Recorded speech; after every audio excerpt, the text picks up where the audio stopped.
안녕하세요. 초간단 파이썬 독자 여러분 반갑습니다. 조인성입니다. 이번 시간은 지난 강의에 이어서 파트 8의 2탄 리스트 가지고 놀기의 후반부에 대해서 배워보도록 하겠습니다. 자, 목차를 잠깐 볼까요? 자, 레슨 5부터 레슨 7까지 할 건데요. 리스트 안의 리스트, 중첩 리스트에 대해서 배워볼 거고, 중첩 리스트랑 중첩 포문을 조화롭게 사용할 수 있는 방법이 있습니다. 그걸 같이 한번 살펴본 다음에 리스트를 일부분만 삭제하는 것, 그 다음에 전체 삭제하는 거 확인해보고 빈 리스트 만드는 것까지 확인해 보도록 하겠습니다. 학습 목표 및 주요 용어, 학습 시간은 책의 내용을 참고해 보시기 바랍니다. 자, 레슨 4 중첩 리스트입니다. 자, 리스트는 재밌게도 항목으로 리스트를 또 가질 수가 있어요. 일단 데이터를 하나 볼까요? 제가 매일 턱걸이를 하루에 4번씩 한다고 가정을 해보고 한 번 턱걸이를 할 때 몇 개씩 할 수 있는지 저장을 한다고 생각을 해보겠습니다. 첫날에는 뭐 10개, 8개, 11개, 7개 이런 식으로 하는 거죠. 그 다음에 하루 기록을 데이터로 담으려면은 이런 식으로 저장할 수가 있겠죠. 자, 첫째 날에는 이렇게 4개 숫자 넣고요. 둘째 날에는 이렇게 넣고, 셋째 날에는 이렇게 넣고요. 그런데 이거를 전부 다 하나의 변수에 담으려면 어떻게 될까요? 3개 리스트를 하나의 리스트로 묶어 놓을 수 있는 방법이 있죠. 그래서 한 개 항목이 하나의 리스트가 되는 겁니다. 그래서 이런 식으로 집어넣으면 되겠죠. 자, 이 부분 소스 코드를 작성해 볼게요. day 1 데이터는 어떻게 됐어요? 18 뭐 숫자가 중요한 건 아니니까요. 이렇게 써보겠습니다. 그러고 나서 day 2가 있었죠. 아무거나 써볼게요. 그리고 day 3이 있었습니다. 바꾸고요.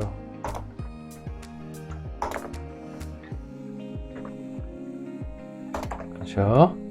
이런 식으로 리스트가 지금 3개가 있죠. 이 리스트 3개를 토탈, 레코드 이런 식으로 변수를 넣어서요. 여기다가 리스트를 넣는데 각 항목이 바로 다른 리스트가 되는 개념입니다. 자, 이렇게 해서 엔터 쳐볼게요. 이 값 확인해 보겠습니다. 자, 볼까요? 자, 3개 리스트 정의한 다음에 한 개 변수에다가 또 리스트 선언을 하면서 3개 리스트를 집어넣었죠? 이 값을 확인해 보니까 대괄호 지금 2개가 보이죠? 자, 지금 여기까지가 day 1이고요. 여기까지가 day 2, 그죠? 여기까지가 day 3입니다. 그죠? 3개 항목을 가지고 있는 전체 리스트가 된 거죠. 자, 그럼 여기 있는 값들 어떻게 가져올 수 있을까요? 자, 세기를 활용해서 가져올 수 있습니다. 한번 해볼게요. 자, 이렇게 하면 첫 번째 항목을 끄집어내는 거겠죠. 첫 번째 항목이 뭐였죠? 요거였죠. 요거 엔터 쳐볼게요. 자, 첫 번째 항목이 나오죠. 그럼 첫 번째 항목에 또 첫 번째 항목을 가져오려면 어떻게 될까요? 이런 식으로 하면 됩니다. 자, 여기까지가 이 첫 번째 항목 리스트를 얘기하는 거고요. 얘가 이 리스트의 첫 번째 값인 10을 가져와라 라고 얘기를 하는 겁니다. 그죠? 이 값을 만약에 2로 바꾸면 어떻게 하죠? 이 리스트에 3이 출력이 되겠죠? 자, 이런 식으로 할 수가 있습니다. 물론 이 값을 2에 3 이렇게 하면 어떻게 될까요? 그러면 012니까 세 번째 항목에 0, 1, 2, 3, 4 네 번째 항목을 가져오겠죠. 자, 그러면 요 3이 지금 요 3입니다. 그렇죠? 이걸 알 수가 있습니다. 요 15 가져오려면 어떻게 되죠? 세 번째 항목에 첫 번째 항목 이런 식으로 넣으면 15를 반환하는 것을 확인할 수가 있습니다. 자, 이게 아주 기본적인 중첩 리스트의 사용법이고요.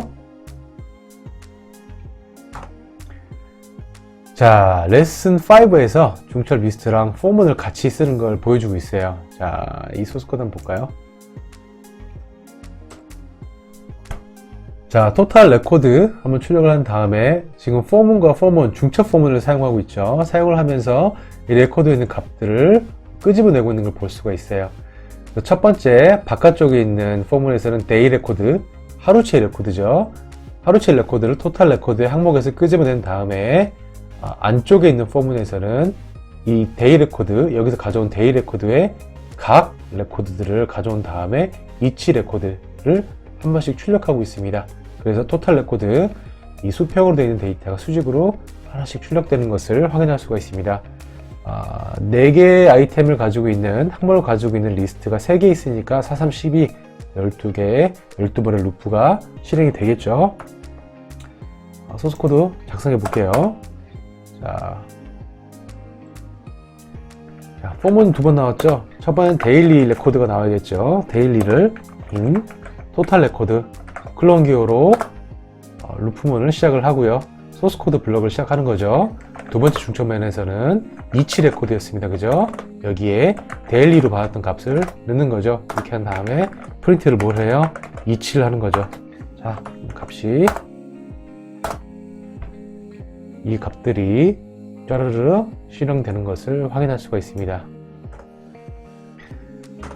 자, 그래서 중첩 포문하고 중첩 리스트는 굉장히 좋은 콤비라고 보시면 되고요. 이런 소스 코드는 앞으로 굉장히 많이 사용하게 되실 거예요. 그래서 다소 복잡할 수도 있지만 자꾸 하시다 보면은 그렇게 어렵지 않다는 거 아실 수가 있습니다.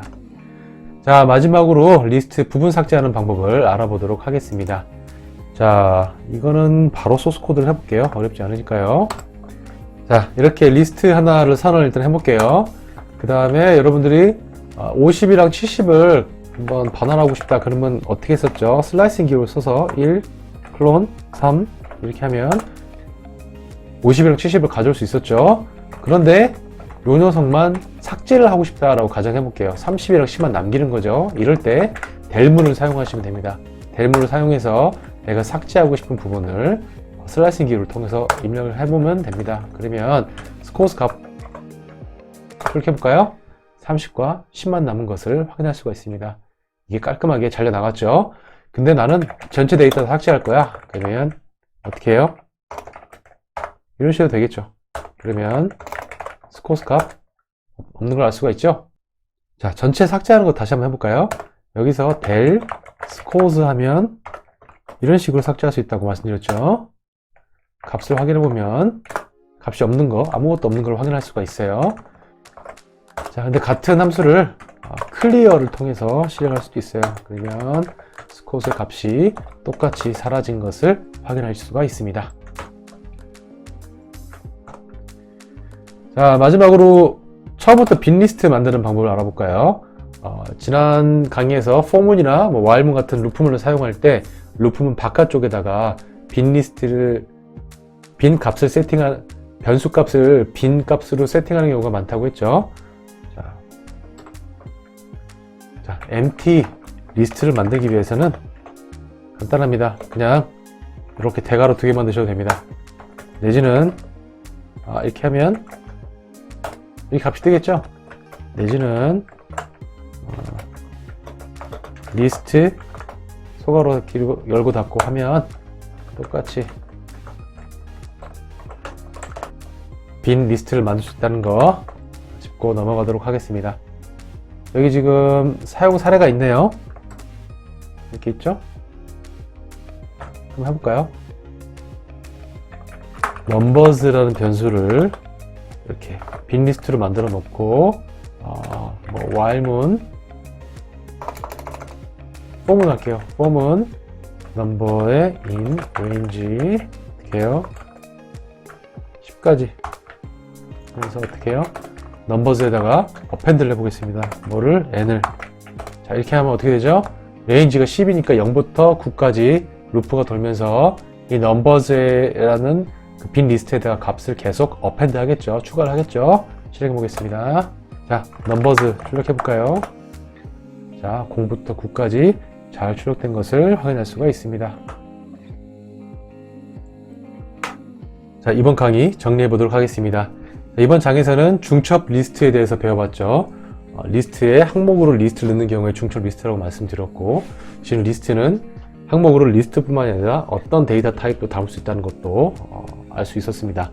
그 다음 중첩 포문과 중첩 리스트를 같이 사용해서 조화롭게 소스 코딩하는 거 한번 해봤죠. 엄청 재밌는 결과가 나왔던 것도 경험해 볼 수 있었고요.